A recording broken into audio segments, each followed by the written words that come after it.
Welcome, Mary. Thank you. Namaste. Namaste.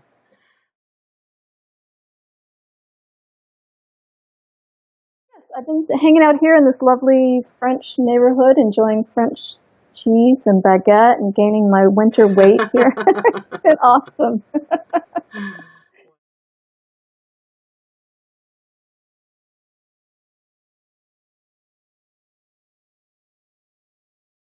It's been nice to regroup. And when you spend a lot of time in silence in a nunnery and contemplation and prayer and things like that, to go on tour in 30 cities and have like a lot of engagement, it takes me a long time to sort of come back down and really sink back in and get grounded.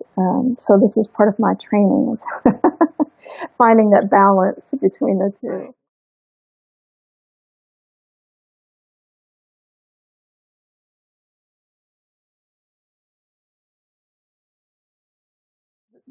What I would recommend Yes. as the first step is to remove the label of what it is. So if we say that it's fear or judgment or blame or rage or any of these sorts of things, as soon as we say what it is, as soon as we name it, we have immediately put it in a category that we're trying to, that we associate with negativity.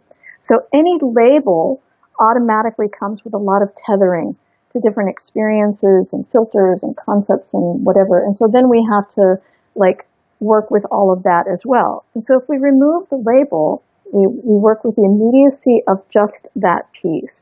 And it's like, I've used the analogy before of, we can tug on one little string on our sleeve at a time, my fear of this and my fear of that and fear. Or we can just pull on the one string that pulls the whole sleeve off. And that's what this does. If we just remove the label, then we pull the whole string, and now we just deal with this thing. So, does that make sense? Yes, but let me ask you more about it. So if I'm dealing with an emotion that I would identify as fear or anxiety, and I just say, well, my palms are sweaty, I feel short of breath. I have all these thoughts massive thoughts going on in my head. That's what I should sit with, rather than go, okay, I've got this fear. Now what do I do with it? Yeah, and even the fact that you've labeled my hands are sweaty, that's a thought. My hands are sweaty. There's a thought about these sorts of things, which is perfectly fine.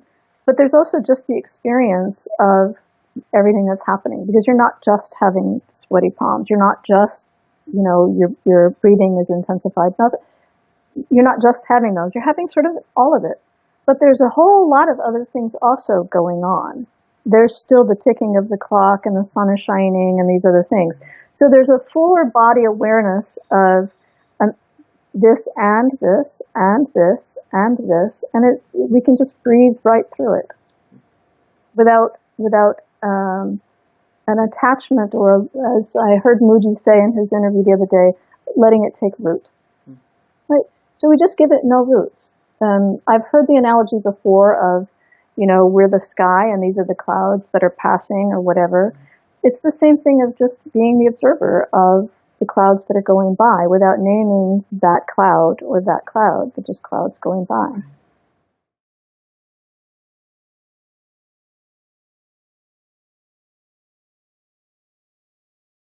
We must remember that these things that we see in our world, and that also arise within us, these things that feel uncomfortable, that feel negative, they didn't just start in that moment that we see them.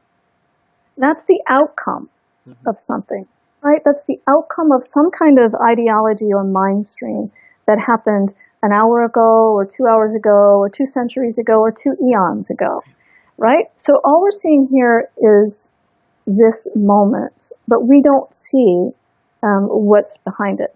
So this thing that we see, it is not our concern. Our concern in this moment is what is our reaction to what we see. And so in our reaction is the way that we get to transmute whatever we're experiencing or seeing or feeling. And so with the ideologies that contribute to something that feels bad or uncomfortable, we can continue that ideology by feeling bad and uncomfortable in our reaction to it. or we can transmute that by having a different kind of energy that we bring to it. So energies of power and domination and control and these sorts of things, these very aggressive energies, they like friction.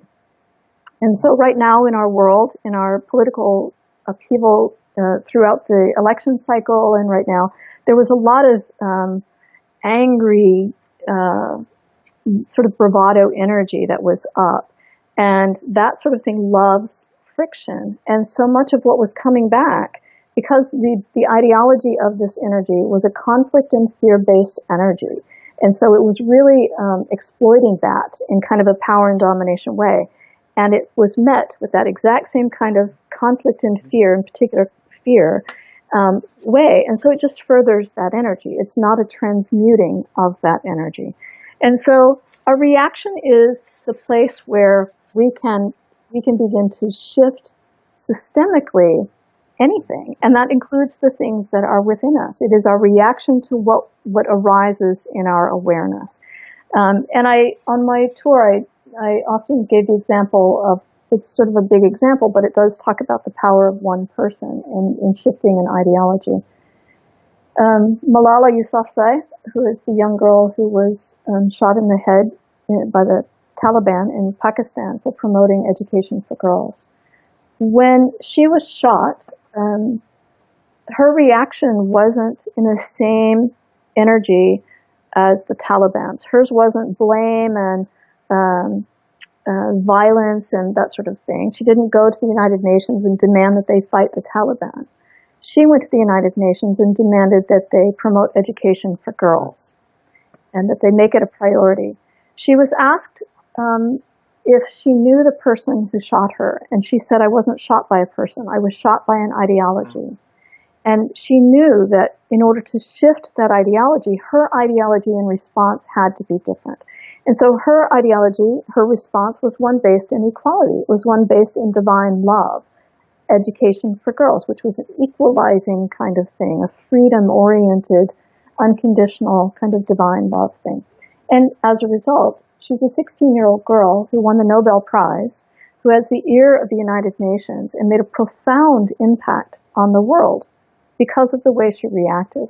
And so, and on a sort of normal day-to-day basis, this is the kind of thing that we can do. We have every choice in how we react to something, but we're so conditioned to automatically react based on habits. The ideology of our reactions is also a habit. And so we can start by really taking responsibility for our own reactions to what we see, what we feel, what our opinions of things are, especially within ourselves.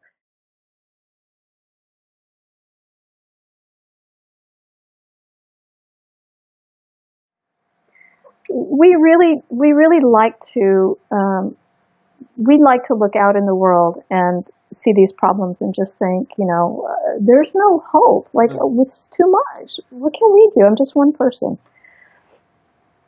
But we're sort of trained to look at the pieces of our world that make us think that way.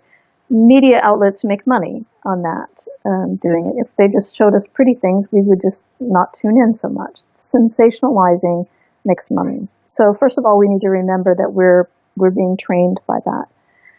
When we take responsibility for our own behaviors, our own reactions, and we begin to do the work of our own internal life, we make a profound impact on the collective. And I'll give you an example.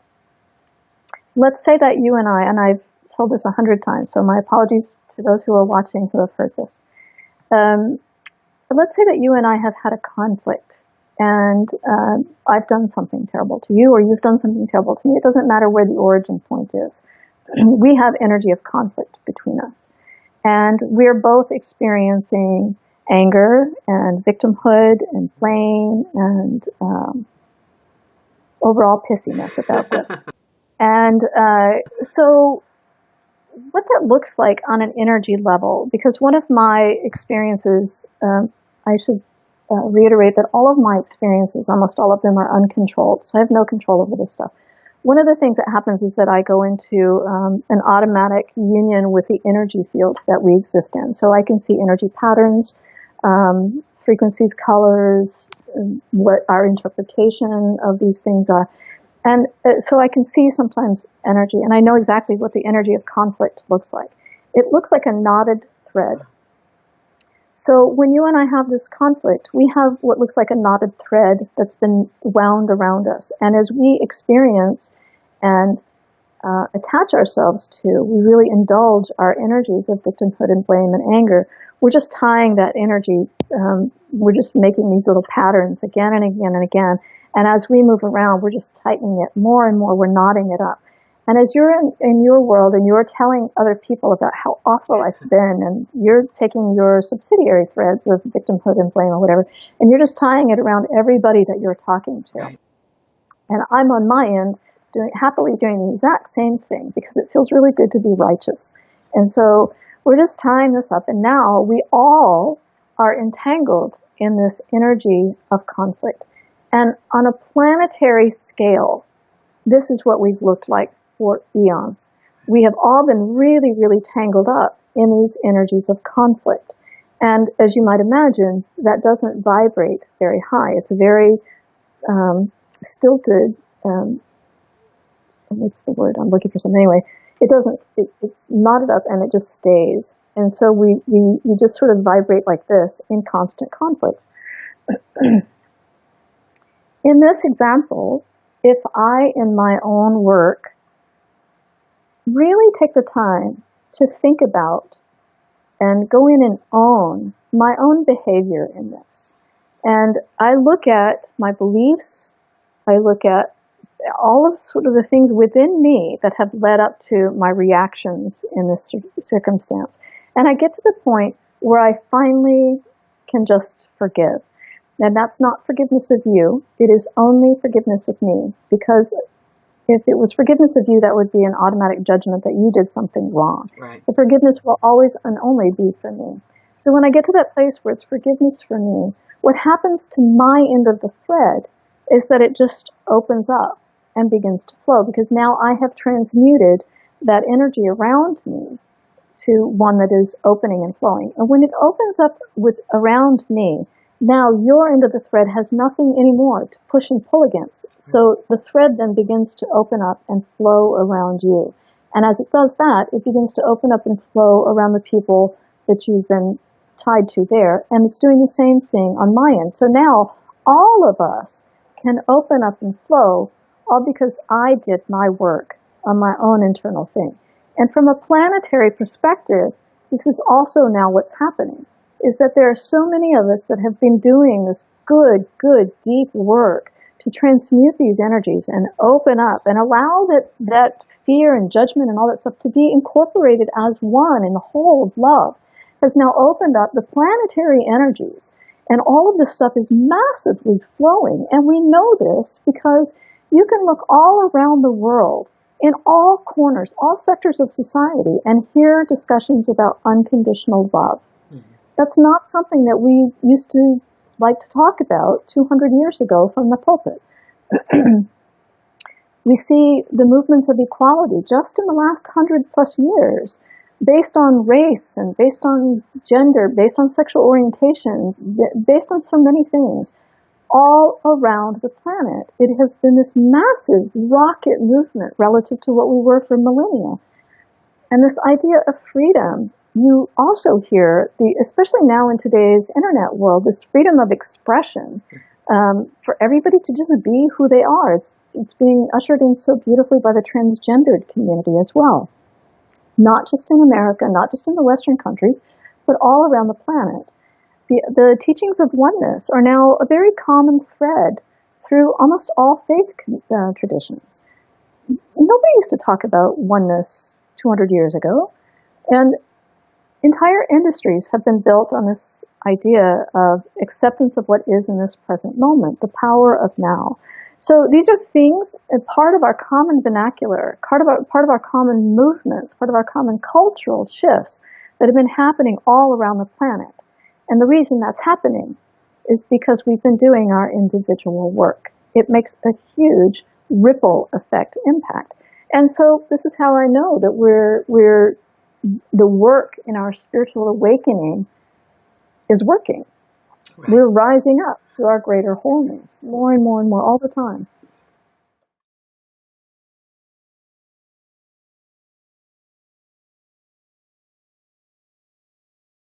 If you think about a whole planetary energy that's been opening up and flowing, that you can imagine that energies that have been long held underneath now have room to come up, to be part of the healing. Right? So this is very deeply ingrained ideology, deeply ingrained. We went through this before. We've been through these kinds of energies before. And so here they are to be healed. And what a greater opportunity to do it now on a world stage.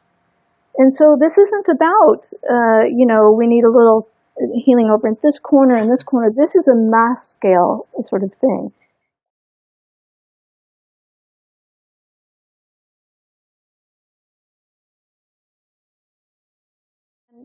I lived in Washington, D.C. for 17 years. So I have a lot of friends involved in politics and activism and things like that. I was very personally involved in that through my partnerships and various other things. So I know the heart that goes into this kind of work and the passion. And my guidance to anybody involved in this work is to find the impulse of joy in doing it. Because if you let the impulse of conflict do it, you're meeting fire with fire. Right. And so there is if we can more and more find joy in the participation of change, find joy in the partnership with people, find all the ways that it's a joyful experience rather than a, God damn it, I have to go in here and fix this, and I can't believe these mad people or whatever. And find the common ground of joy in the people that are involved, including people that you don't agree with. And find the places where you can find the common ground of joy with them. It usually isn't going to be in the political issues, but it is there. So that's my most important piece that I can say for people involved in that. Because joy, the energy of joy, is a very buoyant, open, flowing kind of energy. And every time we open the doors, we open these channels, more and more and more things can come up.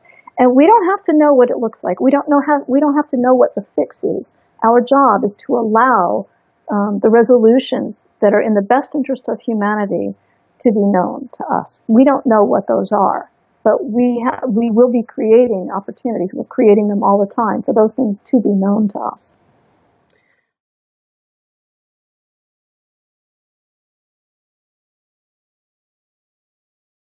Right? We can't step in front of a mirror and say, "Give me something that I'm not willing to put in front of you," and it makes it so simple. It really makes it so simple that if I want a world that's, healed, then I need to offer my healing to the world. I can't ask the world to give me its own healing, and I want them to do it for me. It has to come from within, and it's an easy out for people to look externally and say, well, they're not doing it. That's this what the is within you. And so the work comes right back into here. And how am I reacting to this? And what am I contributing to it?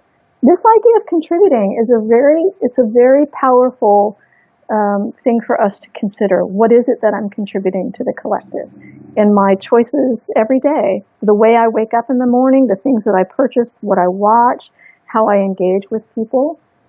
It's a powerful teacher for us, this sort of self-reflective inquiry.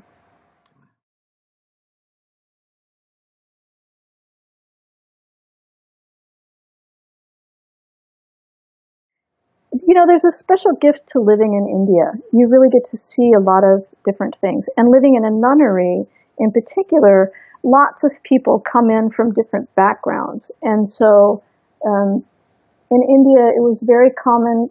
It's very common for people to talk about karma in India and in Buddhism. And there's the law of attraction.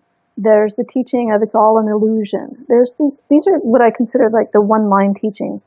And in my experience, what I see so often is that people kind of use them as a little bit of a cop-out, to not dig deeper, to not really want to do the work that they seek to, if they want to, want to be part of the awakening experience, they need to do some of the work, or at least do some of the allowing for the work to be known. But the issues, what I was saying in that interview was things like karma. A very common thing for people to say was that, well, that's just their karma. And so there's kind of a dismissing of the need for compassion for a lot of people. And in India in particular, the untouchables, which is the low caste system that people really, literally, they're untouchable. And I see all the time, there's not compassion for them because it's considered their karma. And there's also this idea that you can pay now and play later with karma. That, I'll do what I shouldn't do, and then I'll just pay the consequences down the line. But right now I'm going to, do this thing. And so that's one of the things and I talked to Rick about, the example that I used with Rick was that, and this is true, I often think about, I've done a lot of work in different communities in Asia and Africa, whatever. Standing in the doorway of a 9-year-old girl that's been sold into sex slavery. And so I think about standing with the little girl on a dirty twin bed on one side of the doorway, and the mother who has sold her daughter into slavery because she needed the money, and the clients who are soldiers for this little girl. And I think about, in real life, what are spiritual philosophies? What's the application of spirituality that really takes in and honors all that's happening in this moment? And a lot of these one-line teachings don't cut it. I can't turn to a 9-year-old and say through the law of attraction, if you just think more positive thoughts, everything's going to be fine. Right. I can't say to this woman, this mother, who is either in this moment or eventually probably going to face some profound grieving. This is your karma, lady. I mean, you see the lack of compassion in that. The soldiers who are completely, clearly disconnected from any kind of feeling of what kind of harm or consequences might be inflicted here, I can't say to them, it's cool, it's all an illusion. It doesn't work. It doesn't work. And so this is why I think about, really taking full responsibility for what is the application of practice? What is the application of spirituality? And so in my world, I have to constantly measure my teachings or my sharings against that place. And does it make sense in every kind of scenario?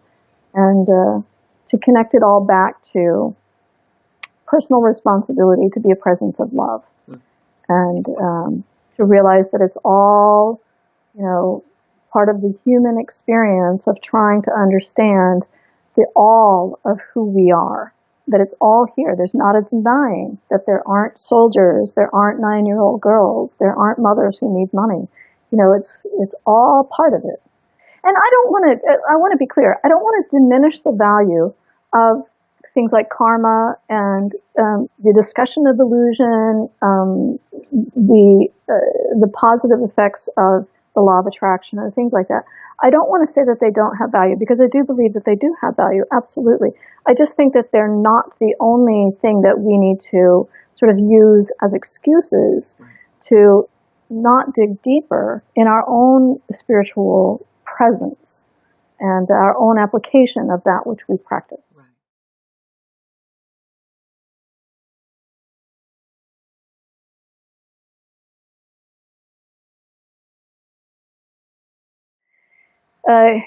When I talk about that our goal is to be the presence of divine love. And that really just means our goal is to know all of who we are, to know it and accept it, and not just individually, but collectively as well. And the first and most important and really only primary step that we have to do is the inquiry of whether we're willing to do it, whether we're willing to be that state. Because when we say, am I really willing to be unconditional about, so let's say that, I don't know, self-loathing comes up, because this was a common one in the United States. It's fascinating. It doesn't happen so much in France. So let's say that self-loathing comes up. The question, am I willing to be unconditional about this? Or am I going to impose something like, okay, I will allow you here if, fill in the blank, or when, or as long as, or because, or whatever. Those are all conditional kinds of statements. And so am I willing to allow this piece? Am I willing to accept it as an equality, as an equal part of who I am, truly an equal part of who I am? Am I willing to allow it to express all that it is as it is without oppressing it or suppressing it? Am I willing to consider it as a unified part of my being? Am I willing to accept in this present moment what's happening? And so the inquiry of willingness, what happens when we do that is that we begin to find all of the places where we need to say no, where we're really honest about why. No, I don't want to do that. No, I can't do that. No, I don't want to lose this piece. I said earlier, it feels good to be righteous. It does feel good to be righteous. People like to be right. People like to, have these sorts of things. And so we begin to see all the places that would shift in us if we were a presence of divine love. Maybe I wouldn't get to be so judgmental. Maybe I wouldn't get to, do this sort of thing. And then we think, why do I like that? Why does it feel so good? And that causes another question and another question and another question. Or why do I not feel like I'm worthy of being a state of divine love? This is another very common one. People don't feel worthy of doing this. There's so much self-doubt, self-blame, self-loathing that goes into it. And so then we begin to, why do I have these? Where does this come from? What is happening with me? And so we begin to really know ourselves more deeply. And the deeper we go, the more honest that we are, the more loving we can be. We just naturally become with ourselves because we really honestly acknowledge, oh my God, you know what? I am a liar. I really do tell lies. I really do this. And as soon as we put that defense down, it's like, oh man, wow. It's another level of self-acceptance. And this is how it works. As soon as we start doing this, we just start opening these doors a little more and a little more and a little more. And I want to say we're being aided in this, in our inquiry of willingness, so beautifully right now by the young people that are sort of leading our world through social media. I know social media gets a really bad rap, but we have a lot of women, young women, that are YouTube stars that have millions of young people following them. And their message consistently is unconditional acceptance of who I am. And I'm going to put it right out there for everybody to see without bashing other people, whatever. They promote equality, freedom, unconditional love of themselves. And in doing that, they've got millions of young people that they're influencing. It's so phenomenal. It's so, so phenomenal. So the inquiry of willingness is probably the most important thing that we can do in terms of our work towards getting our own state in the state of divine love. Well, and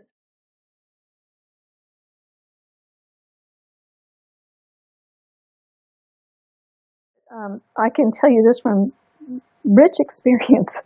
Some of what we find is so shocking. But I have really never had a time where I didn't want to know what I learned. When I learn it, I've learned it in such compassionate ways. It's like, again, it feels like this child that we've neglected or rejected. And when it comes up, we just say, why have I not loved this? Why have I not held this? Why have I not seen this? And within ourselves. It's such a magical, like, oh my God, look at all that I am. Look at all that I have been. Look how we've done this. This is, and I've said this before in my interviews and talks. I'm often asked about the mystery that's on the other side of the veil. You know, talking about, you know, what's there. But the equally beautiful mystery is what's on this side of the veil. When we begin to really do this introspection and we open up and we honestly allow everything to be known, it's so beautiful. Even if it's painful, we see it in such a beautiful light. It's not a painful process at all. Frankly, I found therapy to be much more painful than this sort of spiritual inquiry. It's a place where we can be very self-compassionate, and we're not used to being self-compassionate. We really fear what we're going to find, when in fact, what we find and the way that we find it is so lovely.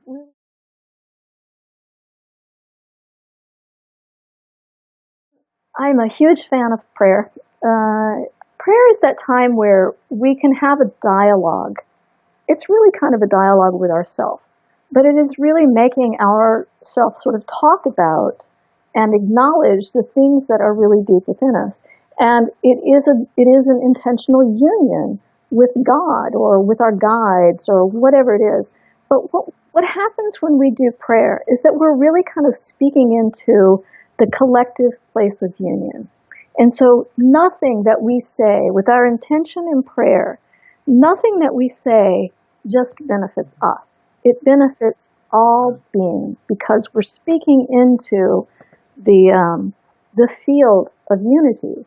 And so prayers have significant power, and I find them to be one of the best ways that we can really get in touch with our true feelings, our true desires, our true pain, our true anything that's happening in that day. It's often our place where we get into touch with the compassion for the world, because we're praying for the world, we're praying for other people, we're doing this sort of moment together on behalf of others, or in service to others, and often in service to ourselves.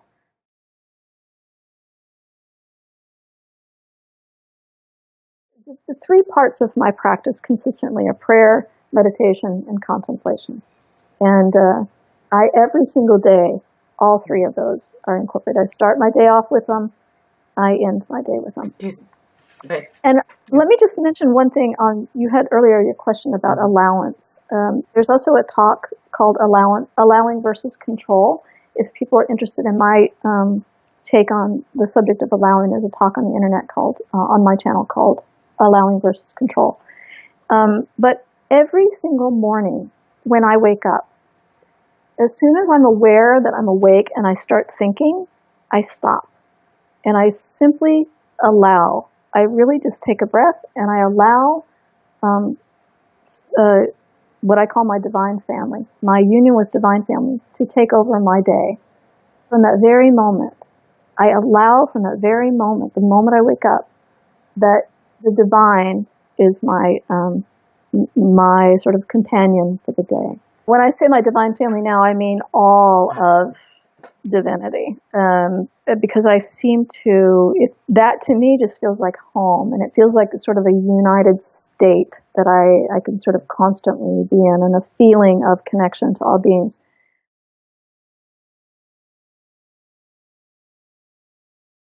But my soul group is, first of all, they're very funny. And I don't know who all of them are. I know that there's several archangels in them, but we all, in my experience, from what I've seen, we all have a soul group, and there is a collective, a small group of beings that are our helpers, if you will. And so they're sort of working. I don't know exactly what all they do. They were beings of light. I call them angels because I don't know what else to call them. But they were spectacularly brilliant light. And for me, there were several dozen. I know other people who've met their soul groups who are like, there was 8 of them, or there was 20 of them, or whatever. So I don't know. Everybody's is different, and I don't know how the system works. I just know that that there is a soul group for people.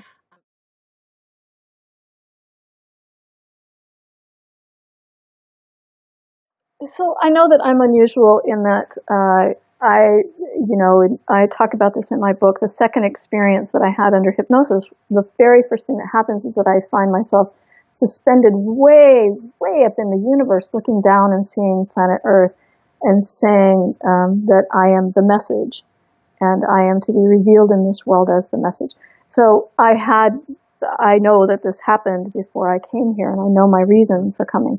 And so I know that that's a little unusual, but I don't want to give people something to believe. Sure. Right? I don't want people to believe that they have a purpose, or that they have to believe my words about it. But I will tell you that every life has purpose, right? And we can't know. We have no idea who's the teacher and who's the student. So if we've come to this life, are we the teacher for people, or are we the student for people? And of course, in life, it's always the give and take, give and take. But was all of it planned this way? Did we make contracts with people? Every life has a different way of thinking about that and being with that. So I think I don't want to tell people to believe that you have a purpose, or believe that you came here for a reason, or that. Just know that your life absolutely has purpose, because we're all these individuated aspects of God, and everything. So at any given moment in our world, there are 7 billion perspectives on this single moment. And so no one has the same perspective that I have. No one has the same perspective that you have. And so our value that we add is our unique perspective, our unique experiences, our unique choices, our unique engagements. So everybody's purpose is so incredibly, profoundly valuable. Lovely.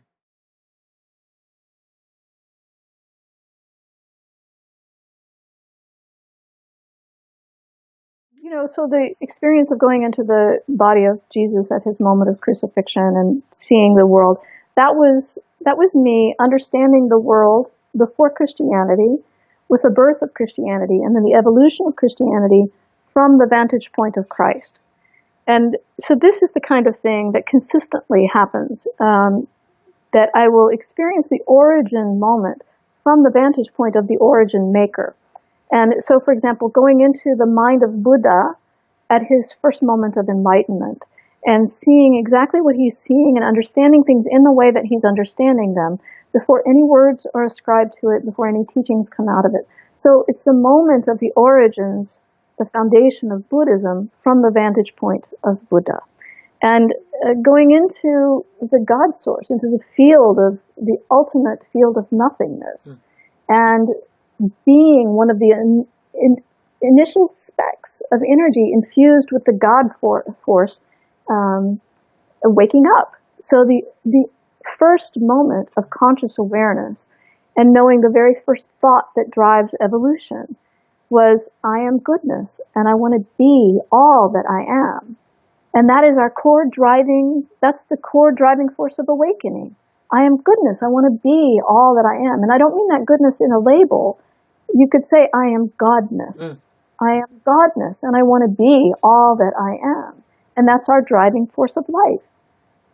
So this is what I mean about going into the energies of the origins of fear, the origins of thought, etc., that sort of stuff. So it's all, for some reason, my job is to know the origin experience and have that perspective. So this long-winded metaphysical experience that I told you about is the origin of separation consciousness. I watched us build it, and I watched how we put the conflict nature into it.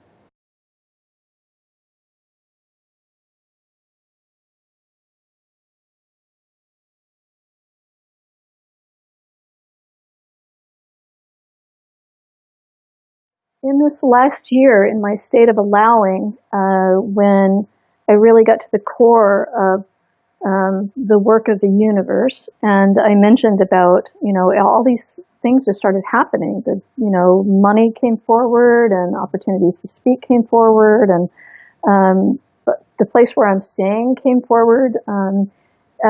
At the same time that happened, a film producer contacted me and asked me if I had considered making my book into a movie. He was serious. He said he'd been looking for a spiritual project for many years. He read my book and he wrote me and said, I'm writing through tears in my eyes. This is what I want to do.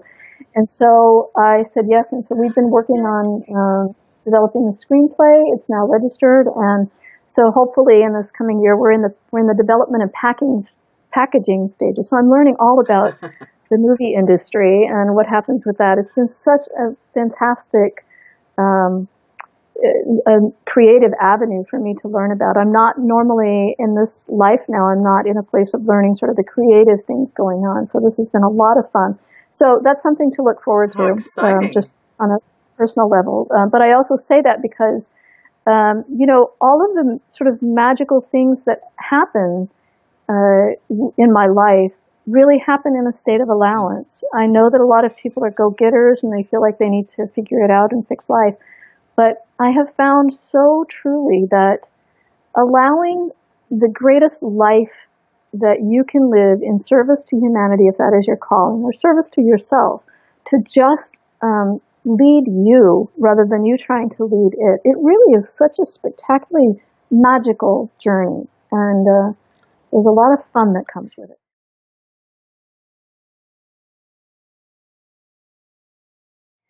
Spirituality is not supposed to be a heavy business. It's really not. I can assure you, I meet so much joy and playfulness in the divine realms.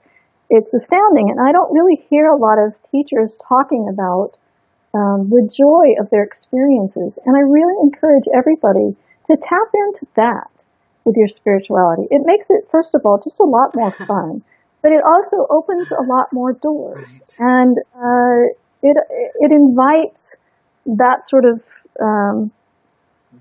life to you. And so I really encourage that. That's beautiful. Beautiful. Thank you.